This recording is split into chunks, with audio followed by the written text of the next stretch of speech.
दोस्तों नमस्कार, मैं हूं बीडी निजामी और आप देख रहे हैं न्यूज 220। आज हम बात करेंगे छत्तीसगढ़ के मुख्यमंत्री विष्णुदेव साय की।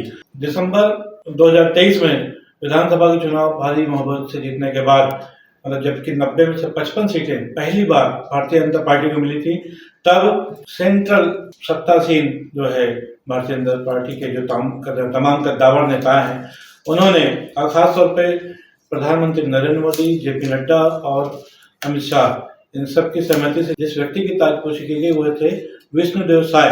तमाम जो कयास लगाए जा रहे थे सबको झुठलाते हुए, और उसके तत्काल बाद, चूंकि 4 महीने बाद लोकसभा के चुनाव भी थे और उसके पहले देखा जाए तो जिन वादों पर भारतीय जनता पार्टी की सरकार 5 साल बाद के लौटी थी, उन वादों को पूरा करना एक बड़ी चुनौती थी, जिसमें खासतौर पर किसानों की कर्ज माफी का मामला था, महतारी वंदन योजना का पैसा देने का मामला था, किसानों को बोनस जो 2 साल का पेंडिंग था, लगभग 7 सालों से, वो देना था।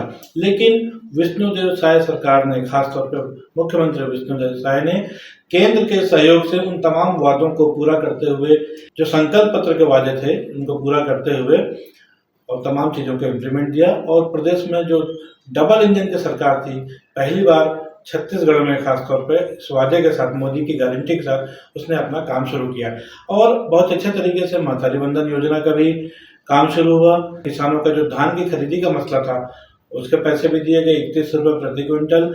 जो बोनस था, उसका इतना अच्छा इम्प्लीमेंटेशन हुआ कि एक किसान को तो 9 लाख रुपए बोनस मिले। कुल मिलाकर देखा जाए, संकल्प पत्र के तहत जो वादे भारतीय जनता पार्टी ने किए थे विधानसभा चुनाव में, उनको पूरा करने की शुरुआत हो चुकी थी। विधानसभा चुनाव के तत्काल बाद 4 महीने बाद अभी लोकसभा के जो चुनाव हुए, जिस तरह से महतारी वंदन योजना का क्रियान्वयन हुआ और तमाम चीजें प्रदेश की सरकार ने की, उसका लाभ भी यहाँ पर देखने को मिल रहा है। और जबकि ऐसा लग रहा था कि शायद कांग्रेस यहाँ पर कुछ कमबैक करेगी, 11 में से 3-4 सीटों की उसको उम्मीद थी, लेकिन ऐसा कुछ नहीं हुआ। और पिछली बार के मुकाबले, जबकि छत्तीसगढ़ में 2 सीटें थी कांग्रेस के पास, एक कोरबा और दूसरी बस्तर, और इस बार सिर्फ कोरबा एक मात्र सीट रह गई, जहां से नेता प्रतिपक्ष चरणदास महंत की पत्नी ज्योत्सना महंत लगातार दूसरी बार वो चुनाव जीत गई हैं। लेकिन अन्य 10 सीटों पर एक तरफा भारतीय जनता पार्टी के प्रत्याशियों ने सांसद बनने का जो है एक श्रेय फिर से हासिल किया। और देखा जाए, भले ही 400 के आंकड़े को भारतीय जनता पार्टी एनडीए नहीं छू पाई है, लेकिन 11 में से 10 सीटें जीती छत्तीसगढ़ में, फिर से वापसी की। वही हाल मध्य प्रदेश का था। मध्य प्रदेश में इन्होंने जो पहली बार 29 सीटें जीती हैं। अभी तक स्थिति ये थी कि 28 सीटें जीती थी पिछले बार 2019 के चुनाव में मध्य प्रदेश में, इस बार उन्होंने 29 सीटें जीती। अब जो सरकार का जो कामकाज है वो शुरू हो चुका है। अब 2 दिन पहले हमने एक खबर आपको बताई थी कि मंत्रिमंडल का पुनर्गठन होना छत्तीसगढ़ में प्रस्तावित है, जिसके लिए केंद्र से हरी झंडी भी मिल चुकी है। लेकिन उसके पहले 2-3 चीजें और हैं। विष्णुदेव सरकार ने, मुख्यमंत्री विष्णुदेव साय ने कहा जाए तो ज्यादा उचित रहेगा, उन्होंने बाकायदा एक जन दर्शन का कार्यक्रम शुरू कर दिया है।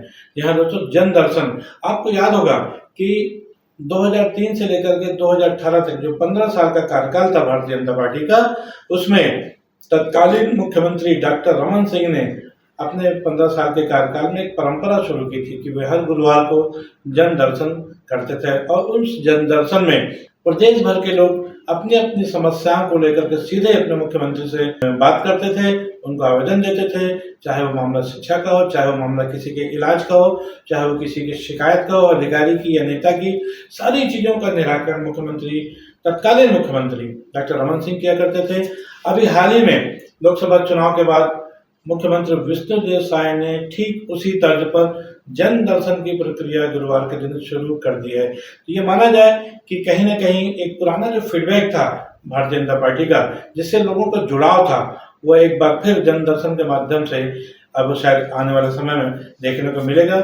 और पहले जन दर्शन में जो भी हुए हैं, उसमें एक बच्ची के इलाज का एक बहुत महत्वपूर्ण समस्या थी, उसका निराकरण हुआ है।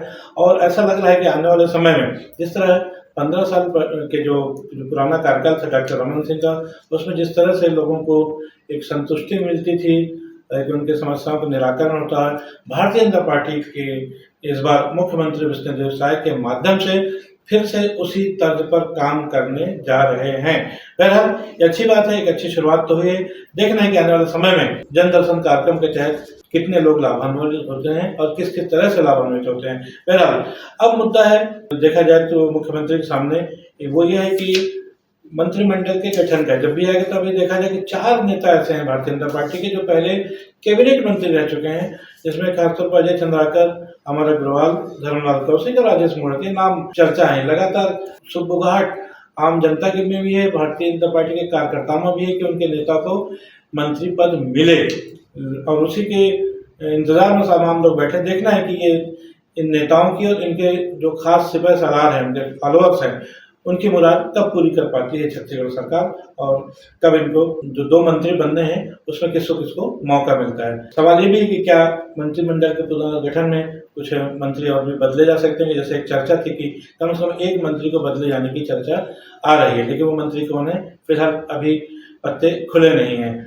और एक चीज और, एक विधानसभा उपाध्यक्ष का एक पद होता है छत्तीसगढ़ में, तमाम विधानसभा में होता है। छत्तीसगढ़ में भी विधानसभा को उपाध्यक्ष पहले भी दिया गया था और इस बार वो पद खाली फिलहाल। ये भी कयास लगाए जा रहे हैं कि किसी एक सीनियर लीडर को विधानसभा का उपाध्यक्ष भी बनाया जा सकता है। प्रदेश की भारतीय जनता पार्टी की सरकार एक काम और कर रही है, वो ये है कि भक्तजनों को राम मंदिर के दर्शन करा रही है।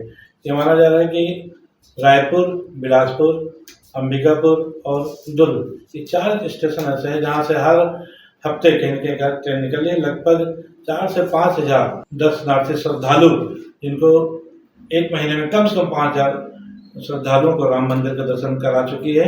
और लगभग देखा जाए तो 20,000 के आसपास के जो दर्शक श्रद्धालु हैं जो अयोध्या जाकर भगवान राम लला के दर्शन करके आ चुके हैं। आने वाले समय में छत्तीसगढ़ सरकार इस सिलसिले को फिर से बरकरार रखने जाती है और चूंकि अब विधानसभा के बाद लोकसभा चुनाव की भी समाप्ति हो चुकी है और ये वक्त है कि राज्य सरकार अपने जो एजेंडे के तहत काम शुरू करे और जिन वादों के साथ सत्ता में दोबारा उसकी वापसी हुई है आम जनता के हित में, चूंकि अभी 5 साल का मामला है, लगभग 6 महीने पूरे हो गए, अभी 4.5 साल और है। और छत्तीसगढ़ में विष्णुदेव साय सरकार आने वाले समय में आम जनता के लिए और क्या क्या योजनाएं लाती है इस पर सबकी निगाह रहेंगी। आज के लिए बस इतना ही। मैं हूं बीडी निजामी और आप देख रहे हैं न्यूज़ T20। कल फिर मिलेंगे किसी नई खबर के साथ, तब तक के लिए दीजिए इजाजत। जय हिंद, जय भारत, जय छत्तीसगढ़।